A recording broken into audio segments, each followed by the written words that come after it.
Hello. Ready? Sorry, can we set the whole thing again? Yep. I think we started again.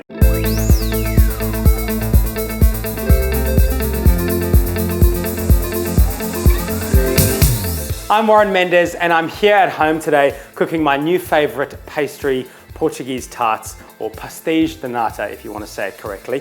They are a beautiful puff pastry base which is filled with a custard and then blistered in the oven when you cook it at a very high temperature. I'm putting a bit of a twist on them today using some lemons, and with a surname like Mendes, which is Portuguese, you'd hope that I'd be able to master these. But I'm going to also be putting a few twists and shortcuts on this recipe so you can make them at home easily. So we'll start off with the store-bought puff pastry. And when you roll it up, we're going to get this beautiful spiral shape that is kind of a signature of a Portuguese tart. So just brush each side with a little bit of melted butter, and then we'll scatter over some caster sugar. And that way, we'll get these beautiful layers of sugar crystals, which will bake beautifully in the oven. And then top that with another piece of puff pastry, and we'll just repeat that. And so now what we're going to do is, from one end, just start to roll up the pastry, so we'll get this spiral effect with sugar, butter, and puff pastry. Now to make this a bit easier to handle, I'm just going to get this back in the freezer for about 5 minutes to firm up, and then we can slice it up. So that's firmed up a little bit, which will make it easier to slice up. Now to cheat, firstly, we're going to be using a muffin pan or a cupcake pan to cook these little tarts inside. So we've got 12 holes here. So take the pastry and then we'll divide it up into 12. First, trim off those ends. You can see that you've got that beautiful spiral shape in half roughly. And then each of those into 6. So we've got our 12 pieces, and then just get them straight into the muffin tray. And so the muffin tray is greased with a little bit more butter just to make sure they don't stick. And now just using your thumbs or your fingers, just push down on each of those pastry pieces and spread it so they come up the sides of the tin to create perfect little cases. If you do make a little hole in the pastry because your hands are a bit warm, don't worry, just use your fingers and spread it all around and the base will be fine. And then we'll just get that into the fridge while we make the custard filling. As I said, it's going to be a lemon twist on these custard tarts. And I'm also going to be doing a bit of a cheat way of doing it. Usually you make a sugar syrup and you make a little bit of a complicated custard, but I'm going to be doing it all in one pan, and then we pour it into our pastry cases, and they kind of get really blistered at a hot temperature in the oven. So first of all, with our dry ingredients, I've got some sugar and some plain flour, pinch of salt, and some cinnamon, and I just mix that all together. Then we can start with the wet ingredients. So I've got a little bit of milk, and just gradually stir as you're adding the milk so there's no lumps.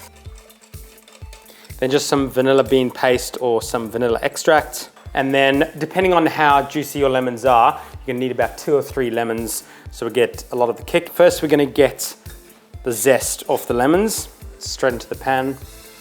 To get the most out of your lemons, just give them a good roll and really get your body weight into it. And all those cells of lemon juice inside here are gonna kind of split and release all the juice. So we're gonna need about 100 mils of lemon juice, so 2 or 3 lemons, and then whisk that in as well. So lastly, we'll get into the eggs. So we're just gonna be using some egg yolks, but we're not gonna waste those egg whites. So just get them into a container, and you can freeze those egg whites and you can keep them when you're making a pav or something else, just defrosted in the fridge. Okay, so we'll just get that over low heat and cook this for about 5 minutes, and just keep on whisking it because you don't wanna scramble those eggs or get any lumps. Make sure it's over low heat. And also, if it's a bit easier, also use a spatula, scrape around the sides, kind of alternate between the two. But we're kind of par cooking the custard here and then finishing it in the hot oven. Okay, so off the heat, it's nice and thick after just 5 minutes, but I haven't gone too crazy to scramble the eggs or anything. And we can now get straight into filling those tart shells. To make it a bit easier to fill, I'm just gonna pour this custard into a jug, and that way we can just distribute it easily in the tart shells. And we're gonna go about 3/4 of the way at the top and evenly distribute this between all of them. And I've got the oven preheated as high as it'll go, so mine's going to 250, and it's a blisteringly hot oven. About 18 minutes and they'll be beautiful, burnished, and the room will smell of Portuguese tarts. These guys are beautifully puffed, and so you can see it's beautifully crisp pastry, and you've got that spiral shape because we rolled up that puff. So now you can do the extraction onto a rack.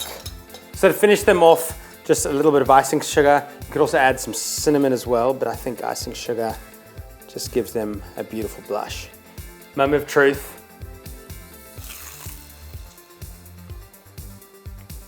You hear that crunch?